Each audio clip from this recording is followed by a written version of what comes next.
बिस्मिल्लाहिर्रहमानिर्रहीम, अस्सलाम वालेकुम। आप देख रहे हैं मुझे मेरे YouTube चैनल पर और मैं मुज़म्मिल अवान हूँ। एक जर्नैल की बीवी ने एक जज की गाड़ी को आग लगवा दी। सानिया 9 मई के जो वाक़यात हैं उसमें दो तगड़ी शख्सियात के मुलव्विस होने के इंकशाफात सामने आए।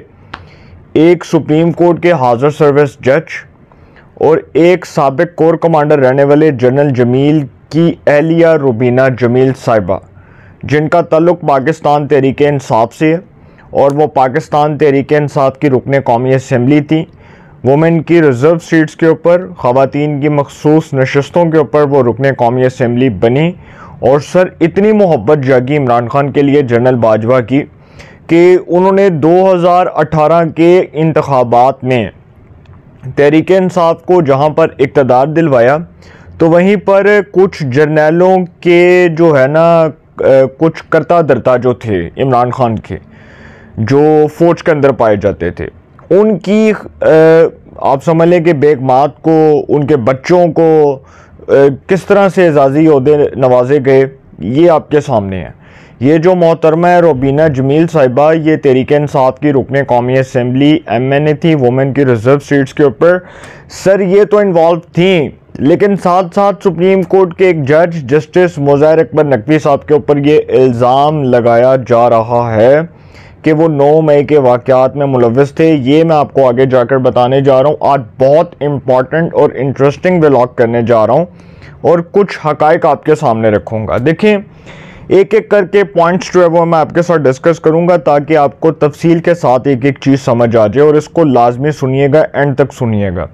इसमें जी मैं आपको एक चीज़ बता दूं कि एक जर्नैल साहब जो हैं, जो साबिक कोर कमांडर रहे, वो तो इन्वॉल्व नहीं है, लेकिन कहा जा रहा है कि उनकी एहलिया इन्वॉल्व है और उन्होंने किस तरह से वो जज साहब की गाड़ी को आग लगवाई और किस तरह से ये हंगामा करने के लिए, इश्तियाल अंगेज़ी पैदा करने के लिए ये तमाम जो है वो प्रोपेगेंडा रचाया। और अब जी उनकी एंटी टेररिज्म कोर्ट, इंसदाद दहशतगर्दी की अदालत से जो ज़मानत है वो खारिज हो चुकी है। इस वक्त वो गिरफ़्तार हैं। अब एक आप समझ लें कि रुबीना जमील साहिबा जो हैं उनकी ज़मानत तो रिजेक्ट हो गई है, लेकिन 5 लोग जिन्होंने ज़मानत के लिए अप्लाई किया था, इनमें आमिर यासीन, नईम अख्तर, खलीलुर रहमान, अंबर गिल और रुबीना जमील साहिबा शामिल थी। एक FIR दर्ज हुई जी, एक FIR दर्ज हुई और FIR का नंबर 109/23 था। थाना सर्वर रोड में FIR दर्ज हुई। एंटी टेररिज्म एक्ट लगा हुआ है इसके ऊपर, ये एंटी टेररिज्म एक्ट लगा है और 8 से 10 दफात भी लगी हैं। इस FIR के मुताबिक जस्टिस मुज़ाहिर अकबर नकवी को जो स्क्वाड मिला हुआ है उसकी एक मुस्तकिल गाड़ी है जिसका number, engine number LEG 12-1026 2011 model. इस गाड़ी को दिलावर भट्ट चला रहे थे। अब ये सुनिएगा, मैं आपके साथ एक एक करके ये तमाम हक़ाइक़ रखूँगा। इस गाड़ी को दिलावर भट्ट चला रहे थे और इसमें जी जो गनमैन थे वो आसिफ साजिद अली, मोहम्मद अमीन, एहसानुल हक और ज़फ़र इकबाल। ये जो स्क्वाड के साथ लोग चलते थे ये उनका था और ये शाम 6 बजे जिना हाउस के पास पाया जा रहा था। ये जो स्क्वाड है इसकी मैं बात कर रहा हूँ कि ये जो गाड़ी थी, जिस गाड़ी को दिलावर भट्ट ड्राइव कर रहे थे, वो गाड़ी रात को 6 बजे, शाम 6 बजे जिना हाउस के पास उसको देखा गया और जस्टिस मुज़ाहिर अकबर नकवी की रिहाइशगाह जिना हाउस के करीब है। अब ये कुछ शकूक व शुबहात को जन्म दे रही है चीज़। देखें, एक तो सबसे पहली बात ये है कि ये जो गाड़ी है जिसका इंजन नंबर मैंने आपको बताया और ये डॉल्फिन और ये स्कॉट की गाड़ी है जस्टिस मुज़ाहिर अकबर नकवी साहब के। अब इसको ड्राइव कौन कर रहा था? दिलावर भट्ट। अब गाड़ी के इंचार्ज दिलावर भट्ट जो हैं वो अब क्या इंकशाफ कर रहे हैं, ये सुनने वाली बात है। बड़ी इंटरेस्टिंग बात की उन्होंने। गाड़ी के इंचार्ज दिलावर भट्ट साहब कहते हैं कि 400 या 500 बंदा बड़ा मुश्तिल था। उन्होंने पुलिस की गाड़ी देखी तो आग लगा दी। हमने इनको समझाया लेकिन वो नहीं समझे तो हमने दौड़ लगा दी और हम PSO के, पाकिस्तान स्टेट ऑयल, PSO जो पेट्रोल पंप है, PSO के पंप के पास आए और अपने कपड़े चेंज कर लिए। अब ये बात जो है ना वो अब समझ लें कि बड़े गौर फिक्र वाली बात है कि वो PSO के पंप के पास आए और उन्होंने अपने कपड़े चेंज कर लिए।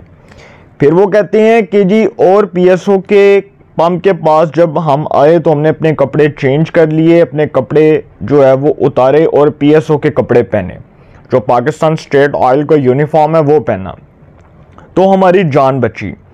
ये बातें एफआईआर के अंदर लिखी हुई हैं। जो एफआईआर हुई है थाना सरवर रोड की एफआईआर, जो गाड़ी ड्राइव कर रहे थे दिलावर भट्ट साहब, जो सिक्योरिटी के इंचार्ज थे, आई थिंक इनके बारे में यही कहा जाता है सर, वो तमाम इंकशाफात कर रहे हैं। और फिर आगे जाकर आपको बताता हूँ कि एंटी टेररिज्म कोर्ट के जो जज हैं एजाज अहमद बुटर, वो कह रहे हैं कि जी रुबीना जमील साहिबा का जो मामला है वो डिफरेंट है, क्योंकि पहले 4 लोगों को प्री अरेस्ट बेल दरकार थी, इनको दे दी गई। रुबीना जमील का मामला ये है कि विटनेसेस मौजूद हैं कि ये पेट्रोल बम प्रोवाइड कर रही थी, इनके ऊपर इल्ज़ाम देखें। अब ये जो कोर कमांडर साहब थे, जो साबका कोर कमांडर थे जनरल जमील, इनका मुझे पूरा नाम भूल गया, इनकी अहलिया रुबीना जमील साहिबा जो तहरीके इंसाफ की वुमेन की रिजर्व सीट्स के ऊपर एमएनए थी, रुकने कौमी असम्बली थी, इनके ऊपर अब इल्ज़ाम लगा रहे हैं एंटी टेररिज्म कोर्ट के जज एजाज अहमद बुटर।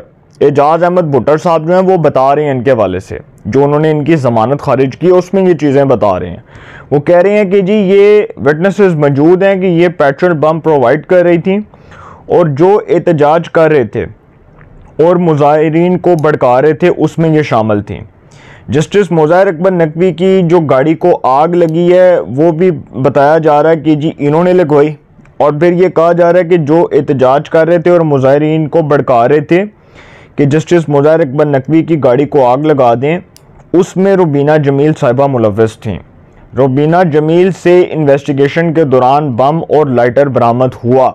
अब सर ये चीज़ बड़ी इंपॉर्टेंट है कि जो दौरान इन्वेस्टिगेशन उनसे चीज़ें बरामद हुई हैं और पता चला कि वो जो पेट्रोल बम थे वो भी रखे हुए थे और साथ साथ वो लाइटर भी रखा हुआ था, तो सर ये पूरी प्लानिंग थी कि किसी तरह इश्तियाल अंगेज़ी हो, शरपसंद अनासर के ज़रिए किसी भी तरह रियासत को यरगमाल बनाया जा सके, पाकिस्तान के जो स्टेट अफेयर्स के मामलात हैं, रियासती अमूर के मामलात हैं, उसमें मुदाखलत की जा सके और कोर कमांडर हाउस पर बहुत बड़ा हमला करवाने की एक मुनज़्ज़म साजिश बेनकाब हुई जब एंटी टेररिज्म कोर्ट के जज एजाज अहमद बुटर ने जब रुबीना जमील साहिबा की दरख्वास्त ज़मानत खारिज की तो उसमें उन्होंने ये चीज़ें बताईं और लिख कर दी कि वो किस बुनियाद पर, किस सॉलिड एविडेंस की बेस के ऊपर इनकी ज़मानत, इनकी बेल जो है वो डिसमिस करें, खारिज करें।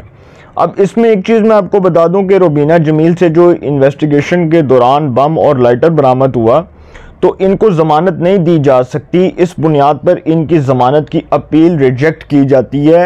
ये फैसला लिख दिया एजाज अहमद बुटर साहब ने, जो एंटी टेररिज्म कोर्ट के जज हैं, उन्होंने ये फैसला लिखा।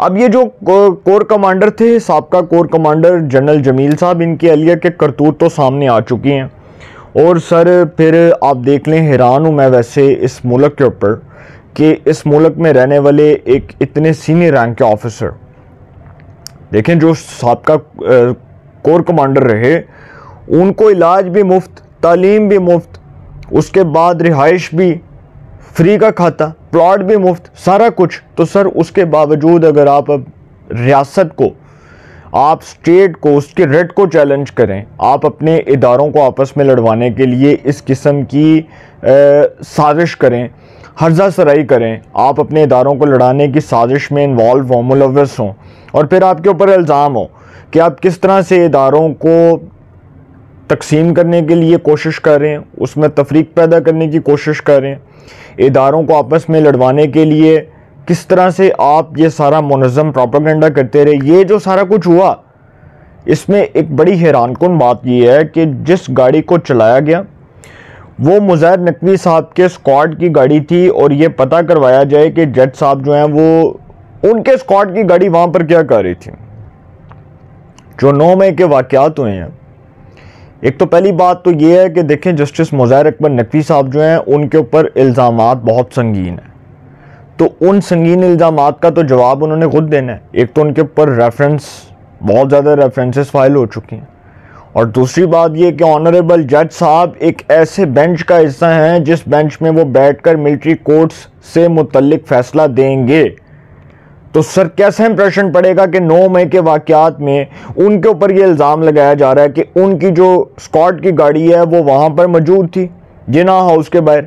अब ये तो एक मफरूज़ा भी हो सकता है, ये एक वैसे ही एक आप समझ लें कि एक आम सी बात हो सकती है, लेकिन जब वो फैसला देंगे, जब वो एक ऐसा फैसला देंगे जिस बेंच में वो शामिल हैं और उनकी प्रेजेंस मशकूक हो जाएगी इस बुनियाद पर कि जब वो मिलिट्री कोर्ट्स से मुतल्लिक फ़ैसला जारी करेंगे, तो सर फिर इदारे के अंदर कैसा इमेज जाएगा।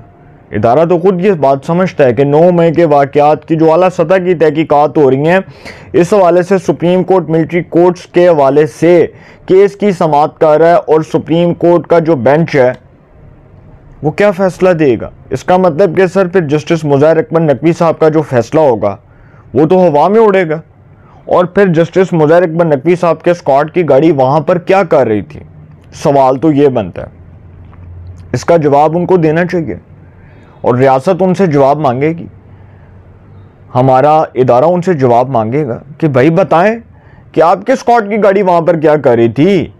आपका तो घर करीब है, लेकिन 9 मई के जो वाक़यात हैं ये सब कुछ एक साजिश के तहत हुआ। लग रहा है कि ये सब कुछ प्री प्लान था। जिस तरह से रुबीना जमील के हाथ में वो पेट्रोल बम थे और उसके बाद उसने लाइटर पकड़ा हुआ था और वो फिर किस तरह से लोगों को इश्तियाल अंगेज़ी पर उकसा रही थी, और वो जो औरत है जिसकी ज़मानत दरख्वास्त ज़मानत खारिज हुई है एंटी टेररिज्म कोर्ट से, एंटी टेररिज्म कोर्ट के जज एजाज अहमद भुट्टर साहब ने ज़मानत खारिज की। उन्होंने सारी चीज़ें लिखकर बताई हैं भाई कि ये किस बुनियाद पर ज़मानत खारिज हो रही है। इमरान खान साहब जो हैं इसके मास्टरमाइंड हैं, और बाजवा साहब जो हैं उन्होंने जो नहूसत इस मुल्क पर डाली, सर आज उसके नताइज ये इदारा भुगत रहा है। जो फैज़ हमीद साहब इस मुल्क पर नहूसत डालकर गए उसका खमियाजा आज ये कौम भुगत रही है एक अजाब की सूरत में। अजाब नाजिल हुआ हमारे पर 9 मई के वाक़यात, अजाब से बढ़कर आप समझ लें कि कहत नाजिल हुआ हमारे पर कि किस तरह वो वाक़यात करवाए गए, किस तरह से इदारों की उनके रेट को चैलेंज किया गया, किस तरह से इदारों को कंट्रोवर्शियल बनाने के लिए ये सारा कुछ किया गया। ये सर सारा कुछ रियासत के अंदर रह कर रियासत को नुकसान पहुंचाने वालों ने किया, और वही मुल्क के दुश्मन हैं। अगर उनको अपना सज़ाएं हुई तो कब होंगी। फिर हम ये कहेंगे कि आपको देखकर बहुत खुशी हुई, फिर कहेंगे हम लोग अदालतों में बुलाकर उनको कि आपको देखकर बहुत खुशी हुई। तो सर सोचें, होश के नाखून लें कि इस मुल्क का नुकसान करने वालों ने इस मुल्क का कितना नुकसान कर दिया, कितना मेजर लॉस हो चुका है हमें अब तक, कितना मेजर लॉस हो चुका है।